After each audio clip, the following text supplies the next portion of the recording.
ವೀಕ್ಷಕರೇ, ನಿಮಗೆಲ್ಲರಿಗೂ ನನ್ನ ಯೂಟ್ಯೂಬ್ ಚಾನಲ್ಗೆ ಸ್ವಾಗತ. ಆರುವುದೇ ದ್ವೇಷದ ಜ್ವಾಲೆ ಭಾಗ 58. ಅವನ ತೋಳ್ಬಂಧನ ಮತ್ತು ಬಿಗಿಯಾಯಿತು. ನನ್ನ ಮುದ್ದು ಬಂಗಾರಿ, ನೀನೆಂದಿಗೂ ನನ್ನವಳು ಎಂದು ಅವಳ ತುಟಿಗಳ ಮೇಲೆ ಉಸಿರಿದವನ ತುಟಿಗಳ ಬಿಸುಪಿನ ಸ್ಪರ್ಶ ಅವಳ ದೇಹದಲ್ಲಿ ವಿದ್ಯುತ್ ತರಂಗಗಳನ್ನೆಬ್ಬಿಸಿತ್ತು. ಅವನ ತುಟಿಗಳು ಅವಳ ಕೋಮಲ ಅದರಗಳನ್ನು ಸೆರೆ ಹಿಡಿದಾಗ ಅವಳ ತೋಳುಗಳು ಅವನ ಕೊರಳಿಗೆ ಸಮರ್ಪಣಾಭಾವದಿಂದ ಮಾಲೆಯಾದವು. ಅನೂಪ್ನ ಒತ್ತಾಯಕ್ಕೆ ಮಣಿದು ಸ್ವಾತಿ ಬಿಳಿ ಕಲ್ಲುಗಳಿದ್ದ ಒಂದು ಅಂದವಾದ ಚಿನ್ನದ ಉಂಗುರವನ್ನು ಸೆಲೆಕ್ಟ್ ಮಾಡಿ ಅವನಿಗೆ ಕೊಟ್ಟಿದ್ದಳು. ಅವರಿಬ್ಬರು ಅಲ್ಲಿಂದ ಕಾರಿನ ಬಳಿ ಹೋಗಬೇಕಾದರೆ ಅವರಿಗೆ ಎದುರಾಗಿ ಬರುತ್ತಿದ್ದ ವ್ಯಕ್ತಿಯನ್ನು ಕಂಡು ಭಯದಿಂದ ಪತರಗುಟ್ಟಿ ಹೋಗಿದ್ದಳು ಸ್ವಾತಿ.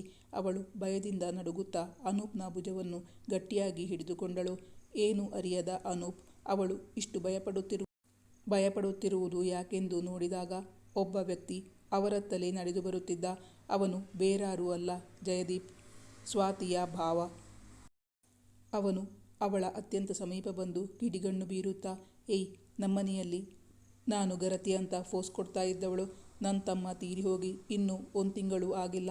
ಇನ್ನೊಬ್ಬನ ಜೊತೆ ಊರೂರು ಅಲೆಯೋಕೆ ಶುರು ಮಾಡಿಬಿಟ್ಟಿದೀಯಲ್ಲ. ನೀನು ಮಾಡ್ತಿರೋ ಹಾದರ ನಮಗೆ ಗೊತ್ತಾಗ್ತಿಲ್ಲ ಅಂದ್ಕೊಂಡಿದ್ದೀಯಾ? ಅದು ನಡು ಬೀದಿ ಎಂಬುದನ್ನು ಮರೆತು ಕೆಟ್ಟದಾಗಿ ಮಾತಾಡುತ್ತಾ ಅವಳನ್ನು ನೋಡುತ್ತಾ ಕೆಟ್ಟ ಪದಗಳನ್ನು ಬಳಸುತ್ತಾ ಹೇಳಿದಾಗ ಅವಳಿಗೆ ಅಲ್ಲಿ ನಿಲ್ಲಲೇ ಸಾಧ್ಯವಾಗಲಿಲ್ಲ. ಅನೂಪ್, ಪ್ಲೀಸ್, ಬೇಗ ಇಲ್ಲಿಂದ ಹೊರಟು ಹೋಗೋಣ, ಅವನ ಬಳಿ ಯಾಚಿಸಿದಳು. ಅನೂಪ್ ಒಮ್ಮೆ ಅವಳನ್ನು, ಒಮ್ಮೆ ಜಯದೀಪ್ನನ್ನು ನೋಡಿ ಅವಳ ಕಣ್ಣಲ್ಲಿ ನೀರು ಮಡುಗಟ್ಟಿರುವುದನ್ನು ಕಂಡು ಅವಳನ್ನೇನೂ ಪ್ರಶ್ನೆ ಮಾಡದೆ ಅವಳಿಗೆ ತನ್ನ ಬೆಚ್ಚಗಿನ ಭುಜದ ಆಶ್ರಯ ನೀಡುತ್ತಾ ಅವಳನ್ನು ಕಾರಿನ ಬಳಿ ಕರೆದೊಯ್ದಿದ್ದ. ಸ್ವಾತಿ ಅದೆಷ್ಟು ಭಯಪಟ್ಟು ನಡುಗುತ್ತಿದ್ದಾಳೆಂದರೆ ಈಗಲೂ ಅವಳ ದೇಹ ಮತ್ತು ಮನಸ್ಸು ಸಹ ತಹಬದಿಗೆ ಬಂದಿರಲಿಲ್ಲ.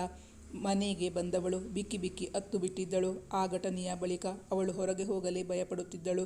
ಒಂದು ವೇಳೆ ಪತಿಯ ಮನೆಯವರ ಕಡೆಯಿಂದಾಗಿದ್ದ ಹಿಂಸೆಯಾದರೆ ಇನ್ನೊಂದು ಕಡೆ ಅವಳ ಮುಖ ನೋಡಿದವರೆಲ್ಲ ವಿಚಿತ್ರವಾಗಿ ನೋಡುತ್ತಿದ್ದರು. ಕೆಲವರು ಆ ಬಗ್ಗೆ ಅವಳನ್ನು ಪ್ರಶ್ನೆ ಮಾಡುತ್ತಿದ್ದರು. ಆದ್ದರಿಂದ ಅವಳಿಗೆ ಅತೀವವಾದ ನೋವುಂಟಾಗುತ್ತಿತ್ತು. ಅಕ್ಕನ ಪರಿಸ್ಥಿತಿಯನ್ನು ಅರಿತ ಸುಪ್ತಾ ಅವಳನ್ನು ನಗರದ ಫೇಮಸ್ ಪ್ಲಾಸ್ಟಿಕ್ ಸರ್ಜನ್ ಬಳಿ ಕರೆದೊಯ್ದಿದ್ದರು. ಅವಳನ್ನು ಪರೀಕ್ಷಿಸಿದ ವೈದ್ಯರು ತುಂಬ ಆಳವಾದ ಬರ್ನ್ಸ್ ಆಗದೇ ಇರೋದ್ರಿಂದ ಕೆಲವು ವಾರಗಳ ಟ್ರೀಟ್ಮೆಂಟಿಂದ ಇವರ ಮುಖ ಸರಿ ಹೋಗಬಹುದು ಎಂದು ಧೈರ್ಯ ತುಂಬಿದಾಗ ಇವರಿಗೂ ಧೈರ್ಯ ಬಂದಿತ್ತು. ವೈದ್ಯರು ಮುಂದಿನ ಸೋಮವಾರದಿಂದಲೇ ಟ್ರೀಟ್ಮೆಂಟ್ ಶುರು ಮಾಡೋಣ ಎಂದು ಹೇಳಿದ್ದರಿಂದ ಸ್ವಾತಿಯ ಟ್ರೀಟ್ಮೆಂಟ್ ಶುರು ಮಾಡಿದ್ದರು. 7ನೇ ತಿಂಗಳಲ್ಲಿ ಸುಪ್ತಾಗೆ ಸೀಮಂತ ಶಾಸ್ತ್ರವನ್ನು ಇಟ್ಟುಕೊಂಡಿದ್ದರು. 3 ತಿಂಗಳು ಟ್ರೀಟ್ಮೆಂಟ್ ತೆಗೆದುಕೊಂಡಿದ್ದರಿಂದಾಗಿ ಸ್ವಾತಿಯ ಮುಖ ತುಂಬ ಸುಧಾರಿಸಿತ್ತು. ಈಗ ಸುಟ್ಟ ಗಾಯದ ಕಲೆಗಳ ಕುರುಹೇ ಕಾಣಿಸುತ್ತಿರಲಿಲ್ಲ. ಸುಪ್ತಾಳ ಸೀಮಂತ ಶಾಸ್ತ್ರದ ಮೊದಲೇ ಅನೂಪ್ ಮತ್ತು ಸ್ವಾತಿಯ ಎಂಗೇಜ್ಮೆಂಟ್ ಮಾಡಬೇಕೆಂದುಕೊಂಡಿದ್ದರು ಸೋಮಶೇಖರ್. ಕೋರ್ಟ್ನಲ್ಲಿ ಕೇಸು ನಡೆಯುತ್ತಿತ್ತು. ಇತ್ತ ಜಯಂತ್ನ ತಂದೆ ತಾಯಿಯರಿಗೆ ಒಂದು ಕಡೆ ಶಿಕ್ಷೆಯ ಭೀತಿ, ಇನ್ನೊಂದು ಕಡೆ ತಮ್ಮ ಸೊಸೆ ಇನ್ನೊಂದು ಮದುವೆಯಾಗುತ್ತಿರುವ ಸುದ್ದಿ ತಿಳಿದು ಬಂದಿತ್ತು. ತಮ್ಮ ದೊಡ್ಡ ಮಗನೊಂದಿಗೆ ದೇಹ ಹಂಚಿಕೊಳ್ಳಲು ಸಿದ್ಧವಿಲ್ಲದವಳು ಈಗ ಇನ್ನೊಬ್ಬ ಯುವಕನೊಂದಿಗೆ ಮದುವೆಯಾಗುವುದು ಎಂದರೆ ಅದು ತಪ್ಪು ಎಂಬುದು ಅವರ ಅಭಿಪ್ರಾಯವಾಗಿತ್ತು. ಹಾಗಿರಲು ಒಂದು ದಿನ ಸ್ವಾತಿಯ ಅತ್ತೆ ಮಾವ ಇಬ್ಬರು ಅವಳ ತವರು ಮನೆಗೆ ಬಂದು ಬಿಟ್ಟಿದ್ದರು. ಅವರನ್ನು ಕಂಡಾಗ ಅವರ ಮುಖದಲ್ಲಿದ್ದ ಸಿಟ್ಟು, ಅಸಮಾಧಾನವನ್ನು ಗುರುತಿಸಿದ ಸ್ವಾತಿ ಭಯದಿಂದ ನಡುಗುತ್ತಿದ್ದಳು. ಸದ್ಯ ಅಂದು ಎಂಗೇಜ್ಮೆಂಟಿಗೆ ಯಾರನ್ನೆಲ್ಲ ಕರೆಯಬೇಕೆಂದು ಪಟ್ಟಿ ತಯಾರಿಸುವ ಉದ್ದೇಶದಿಂದ ಅನೂಪ್ನನ್ನು ತಮ್ಮ ಮನೆಗೆ ಕರೆಸಿಕೊಂಡಿದ್ದರು ಸೋಮಶೇಖರ್. ಅನೂಪ್ ಕೂಡ ಮಾವನ ಮನೆಗೆ ಬಂದಿದ್ದರಿಂದ ಅವನು ಸ್ವಾತಿಗೆ ಕಣ್ಣಲ್ಲೇ ಧೈರ್ಯ ತುಂಬಿದ್ದ. ನಮ್ಮನೆ ಹೊಸಲು ತುಳಿದ್ಮೇಲೆ ಎಲ್ಲರ ಜೊತೆ ಹೊಂದ್ಕೊಂಡು 4 ಜನ ಮೆಚ್ಚಿಕೊಳ್ಳೋ ಹಾಗೆ ಬಾಳೋದು ಗೃಹಿಣಿಯ ಲಕ್ಷಣ. ನಿಮ್ಮ ಮಗಳಿಗೆ ನೀವು ಅದನ್ನೇ ಹೇಳ್ಕೊಡ್ಲಿಲ್ವಲ್ಲ. ಅದರ ಬದಲಾಗಿ ಗಂಡನ ಮನೆಯವರ ಮಾನ ಅಭಿಮಾನ ಕಳೆದುಬಿಟ್ಟಿದ್ದೀರಾ. ಅವಳೇ ಬೇಕು ಅಂತಾನೆ ಅಡುಗೆ ಮಾಡುವಾಗ ಮುಖ ಸುಟ್ಕೊಂಡು ನನ್ನ ಮೇಲೆ ತಪ್ಪು ಹೊರಿಸಿದ್ದು ಅಲ್ಲದೆ ಕೇಸ್ ಹಾಕಿದಾಳೆ. ಆದರೂ ನೀವು ಸುಮ್ಮನೆ ಇದ್ದೀರಲ್ಲ. ಒಳ್ಳೆ ಮಾತಿನಿಂದ ನನ್ನ ಮೇಲೆ ಹಾಕಿರೋ ಕೇಸು ಹಿಂದೆ ತೆಗೆದುಕೊಂಡ್ರೆ ಸರಿ, ಇಲ್ಲ ಅಂದರೆ ಪರಿಸ್ಥಿತಿ ನೆಟ್ಟಗಿರಲ್ಲ. ಗಿರಿಜಮ್ಮ ಜಗಳಕ್ಕೆ ಬಂದಾಗ ಸೋಮಶೇಖರ್ ಅವರು ತಮ್ಮ ತಾಳ್ಮೆಯನ್ನು ಕಳೆದುಕೊಳ್ಳದೆ ಸಾವಧಾನವಾಗಿಯೇ ಹೇಳಿದರು. ನೋಡಿಯಮ್ಮ, ನಮಗೆ ವೃಥಾ ಜಗಳ ಮಾಡೋಕೆ ಇಷ್ಟ ಇಲ್ಲ. ನಿಮ್ಮ ಮಗನ ಬಗ್ಗೆ ಏನೋ ವಿಷಯ ಕೇಳಿದೆ. ಅದನ್ನು ಇಲ್ಲ ಅಂತ ಪ್ರೂವ್ ಮಾಡೋ ಉದ್ದೇಶದಿಂದ ನಿಮ್ಮ ಇನ್ನೊಂದು ಮಗನ ಮೂಲಕ ನನ್ನ ಮಗಳು ತಾಯಿಯಾಗಲಿ ಅನ್ನೋದು ನಿಮ್ಮ ಉದ್ದೇಶ ಆಗಿತ್ತು ಅಂತಾನೂ ಗೊತ್ತಾಯಿತು. ಆದರೆ ಅದು ತಪ್ಪು ಅನ್ನೋದು ನಮ್ಮ ಅಭಿಪ್ರಾಯ. ಅದಕ್ಕೆ ಒಪ್ಪದಿದ್ದ ನನ್ನ ಮಗಳನ್ನು ಜೀವಂತವಾಗಿ ಸುಟ್ಟಾಕೋಕೆ ಪ್ರಯತ್ನ ಪಟ್ರಲ್ಲ. ಮತ್ತೆ ನಿಮ್ಮನ್ನು ಹೇಗೆ ಅನುಸರಿಸಿಕೊಂಡು ಹೋಗಲಿ ನನ್ನ ಮಗಳು? ಪ್ರಶ್ನಿಸಿದರು ಸೋಮಶೇಖರ್. ಎಲ್ಲ ನಮಗೂ ಗೊತ್ತ್ರಿ. ನನ್ನ ಮಗ ಜಗಜಟ್ಟಿ ಅಂತಿದ್ದ. ಅವನ ಜೊತೆ ಬಾಳೋ ಯೋಗ್ಯತೆ ನಿಮ್ಮ ಮಗಳಿಗೆ ಇಲ್ಲದೆ ಇದ್ರೆ ನಾವೇನು ಮಾಡೋಕ್ಕಾಗುತ್ತೆ? ಮದುವೆಯಾಗಿ 4 ವರ್ಷ ಆದರೂ ಮೊಮ್ಮಕ್ಕಳನ್ನು ಕಾಣದೇ ಇದ್ದಾಗ ನಾವು ಅದನ್ನು ಆಸೆ ಪಡೋದು ತಪ್ಪು ಅಂತ ನಿಮ್ಮ ಮಗಳು ನಮ್ಮ ಮಗನ ಮೇಲೆ ಇಲ್ಲಸಲ್ಲದ ಆರೋಪ ಹೊರಿಸಿದರೆ ನಾವೇನು ಮಾಡೋಕ್ಕಾಗುತ್ತೆ? ನಿಮ್ಮ ಮಗಳು ಹೊರಿಸಿರೋ ಆರೋಪದಿಂದಾಗಿ ನನ್ನ ಮಗ ತನ್ನ ಮಾನ ಮರ್ಯಾದೆ ಹರಾಜಾಗೋಯ್ತು ಅಂತ ಅವಮಾನ ತಾಳಲಾರದೆ ಶಿವನ ಪಾದ ಸೇರ್ಬಿಟ್ಟ ಪಾಪ ಎಂದು ಮುಸಿ ಮುಸಿ ಅತ್ತರು. ಬೀಗರ ಮುಂದೆ ಅಬ್ಬರಿಸಿದರು ಅವಳ ಮಾವ. ಬಳಿಕ ಸ್ವಾತಿಯತ್ತ ತಿರುಗಿದ ಅವಳ ಅತ್ತೆ, ಏ ಸುಪ್ನಾತಿ, ನನ್ನ ಮಗನನ್ನು ಹರಿದು ತಿಂದು ಬಿಟ್ಟಿಯಲ್ಲೋ. ಮನೆಗೊಂದು ಮಗು ಕೊಡೋಕಾಗದೇ ಇರೋ ಗೊಡ್ಡು ಹೆಣ್ಣು ನೀನು. ನನ್ನ ಮಗನನ್ನೇ ಗಂಡಸಲ್ಲ ಅಂತೀಯ. ನೀನು ಏನು ಮಾಡಿದ್ರೂ ಪಾಪ ಬರಲ್ಲ ಕಣೆ. ನಿಂಗೂ ಮಕ್ಕಳಾಗಿದ್ರೆ ಹೆತ್ತ ಹೊಟ್ಟೆಯ ಸಂಕಟ ಏನು ಅಂತ ಅರಿವಾಗ್ತಾ ಇತ್ತು ಎನ್ನುತ್ತಾ ಸಿಟ್ಟಿನಿಂದ ಸೊಸೆಯ ಕೂದಲಿಗೆ ಕೈ ಹಾಕಲು ಹೊರಟಾಗ ಅನೂಪ್ ಮಧ್ಯಪ್ರವೇಶಿಸಿ ಅವರನ್ನು ತಡೆದ. ಏನೇ ಮನೆಹಾಳಿ, ನನ್ನ ಮಗನನ್ನು ಬಿಟ್ಟು ಬಂದು ಇಲ್ಲಿ ಇನ್ನೊಬ್ಬನ ಜೊತೆ ಸಂಸಾರ ಶುರು ಮಾಡಿಬಿಟ್ಟಿದ್ದೀಯಾ ಹೇಗೆ? ಕೈಯಿಂದ ಅವಳನ್ನು ಹಿಂಸಿಸಲು ಸಾಧ್ಯವಾಗದಿದ್ದರೆ ಏನಂತೆ? ನಾಲಿಗೆಯಿಂದ ವಾಗ್ಬಾಣಗಳಿಂದ ಅವಳನ್ನು ಹಿಂಸಿಸತೊಡಗಿದ್ದರು ಅವಳ ಅತ್ತೆ. ನೀವು ಅದು ಹೇಗೆ ನಿಮ್ಮ ಮಗಳಿಗೆ 2ನೇ ಮದುವೆ ಮಾಡಿಸ್ತೀರೋ ನೋಡ್ತೀನಿ. ನಿಮ್ಮ ಚಿಕ್ಕಾಳಿಯನ ಸಪೋರ್ಟಿಂದ ತಾನೇ ನೀವು ಹೀಗೆ ಮಾಡ್ತಿರೋದು. ಅವನಿಗೆ ಒಂದು ಗತಿ ಕಾಣಿಸಿದರೆ ಎಲ್ಲ ಸರಿ ಹೋಗುತ್ತೆ. ತಮ್ಮ ರಿಯಲ್ ಎಸ್ಟೇಟ್ ಬುದ್ಧಿಯನ್ನು ತೋರಿಸತೊಡಗಿದರು ಅವಳ ಮಾವ. ಅಲ್ಲಿದ್ದ ಮೂವರ ಮುಖದಲ್ಲೂ ಭಯ, ಆತಂಕ ಒಮ್ಮೆಲೇ ಕಾಣಿಸಿಕೊಂಡಾಗ ತಮ್ಮ ಮಾತು ಮುಂದುವರಿಸಿ ಹೇಳಿದರು. ನೀವೆಲ್ಲರೂ ಇಲ್ಲಿ ಕೇಳಿ. ಇನ್ನೊಂದು ವಿಚಾರ, ನನ್ನ ಮಗ ಸಾಯೋ ಮೊದಲೇ ನಿಮ್ಮ ಮಗಳು ಅವನಿಗೆ ಕೊಟ್ಟಿರೋ ಚಿತ್ರಹಿಂಸೆಯನ್ನೆಲ್ಲ ಪೇಪರ್ನಲ್ಲಿ ಬರೆದಿಟ್ಟು ಆತ್ಮಹತ್ಯೆ ಮಾಡಿಕೊಂಡಿದ್ದಾನೆ. ನಿಮ್ಮ ಮಗಳು ನಮ್ಮ ಮೇಲೆ ಹಾಕಿರೋ ಕೇಸು ತೆಗೆದು ಮರ್ಯಾದೆಯಾಗಿ ವಿಧವೆಯ ಬಾಳು ಬಾಳಿದ್ರೆ ಸರಿ. ಇಲ್ಲ ಅಂದರೆ ನಮ್ಮ ಮನೆ ಮರ್ಯಾದೆ ಹೇಗೆ ಉಳಿಸ್ಕೋಬೇಕು ಅಂತ ನಮಗೂ ಗೊತ್ತಿದೆ. ಮಹಾದೇವ ಸ್ವಾಮಿ ಅಬ್ಬರಿಸಿದರು.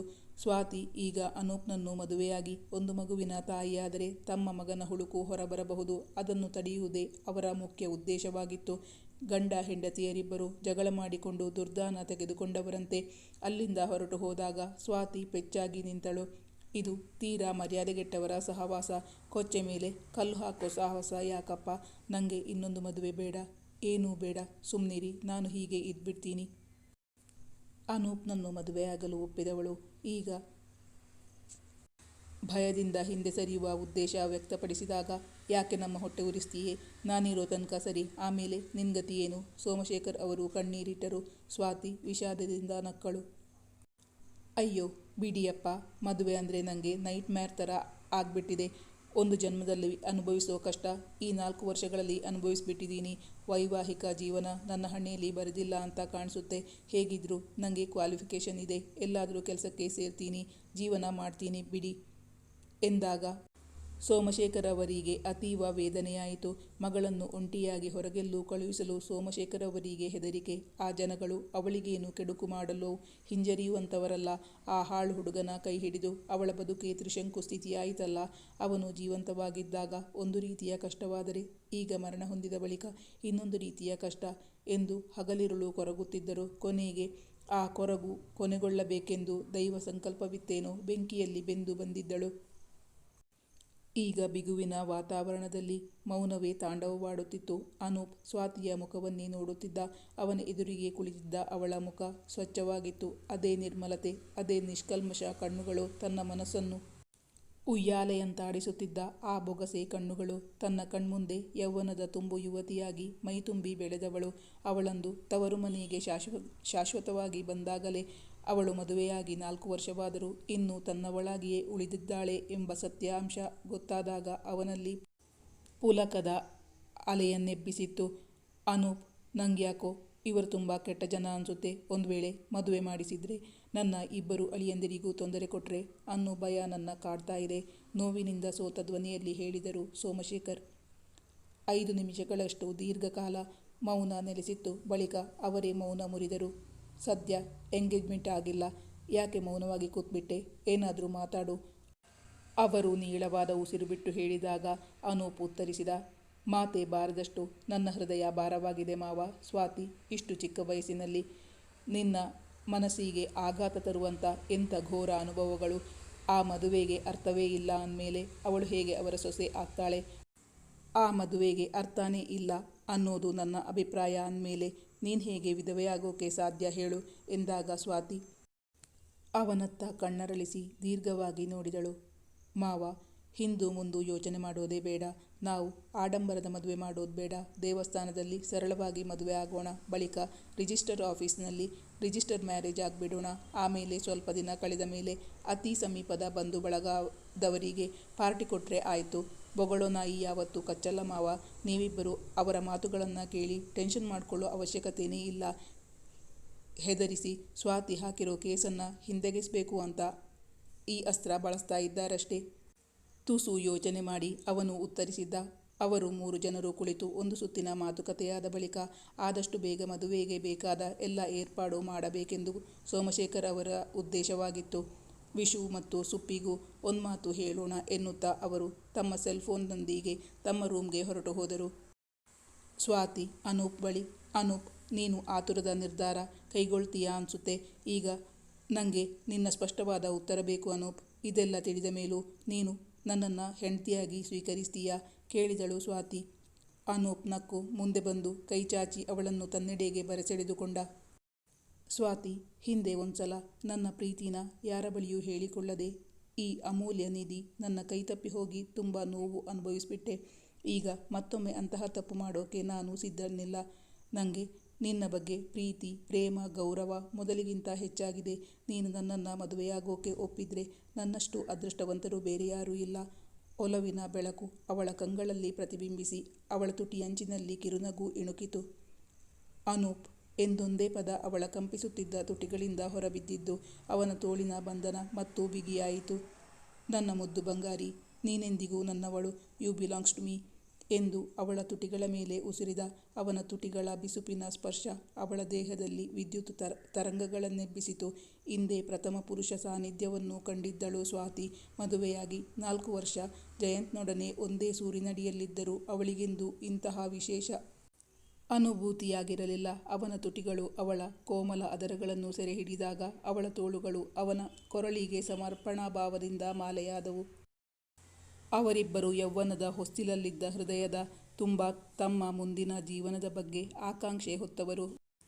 ನೊಂದಿರುವ ಈ ಹೆಣ್ಣಿಗೆ ಇನ್ನು ಮುಂದಾದರೂ ನೆಮ್ಮದಿಯ, ಸುಖ, ಶಾಂತಿಯ ಜೀವನವನ್ನು ಆ ದೇವರು ದಯಪಾಲಿಸುವಂತಾಗಲಿ ಎಂದು ಅವನು ಅಂದುಕೊಂಡರೆ, ತನ್ನನ್ನು ಅತ್ಯಂತ ಪ್ರೀತಿಸುವ ಈ ಜೀವಕ್ಕೆ ತನ್ನಿಂದ ಯಾವುದೇ ತೊಂದರೆಯೂ ಆಗದಿರಲಿ ಎಂದು ಅವಳ ಮನ ಬಯಸುತ್ತಿತ್ತು. ಅವನಿಂದ ಬಿಡುಗಡೆ ಹೊಂದಿದಾಗ ಅವಳ ಮುಖ ಸಿಂಧೂರ ವರ್ಣಕ್ಕೆ ತಿರುಗಿತ್ತು. ಅನೂಪ್ ಒಲವಿನಿಂದ ಅವಳತ್ತ ನೋಡಿ ಕಣ್ಮಿಟುಕಿಸಿ ನಕ್ಕಾಗ ಅವಳು ನಸು ಮುನಿಸಿನಿಂದ ನಾಚಿ ಅವನ ಎದೆಯೊಳಗೆ ತನ್ನ ಮುಖ ಹುದುಗಿಸಿಕೊಂಡಳು. ಅವನು ತನ್ನೆಲ್ಲ ಪ್ರೀತಿಯನ್ನು ತನ್ನ ತುಟಿಗಳ ಮೂಲಕವೇ ಧಾರೆ ಎರೆಯುವಂತೆ ಅವಳ ನೆತ್ತಿಯ ಮೇಲೆ ಹೂಮುತ್ತನ್ನಿತ್ತ. ಬಳಿಕ ಅವಳ ನೆತ್ತಿಯ ಮೇಲೆ ತನ್ನ ಗದ್ದ ಊರಿ ಮೃದುವಾಗಿ ಅವಳ ಬೆನ್ನು ನೇವರಿಸಲಾರಂಭಿಸಿದ್ದ. ವೀಕ್ಷಕರೇ, ನಾನು ಹಾಕೋ ಕಥೆಗಳು ನಿಮಗೆ ಇಷ್ಟವಾಗಿದ್ದಲ್ಲಿ ನನ್ನ ಚಾನಲನ್ನು ಸಬ್ಸ್ಕ್ರೈಬ್ ಮಾಡಿ, ನನ್ನ ವಿಡಿಯೋಗಳನ್ನು ಲೈಕ್ ಮಾಡಿ, ಶೇರ್ ಮಾಡಿ, ನಿಮ್ಮ ಅನಿಸಿಕೆ ಅಭಿಪ್ರಾಯವನ್ನು ಕಮೆಂಟ್ ಮಾಡಿ ತಿಳಿಸೋದನ್ನು ಮರಿಬೇಡಿ. Thank you for watching.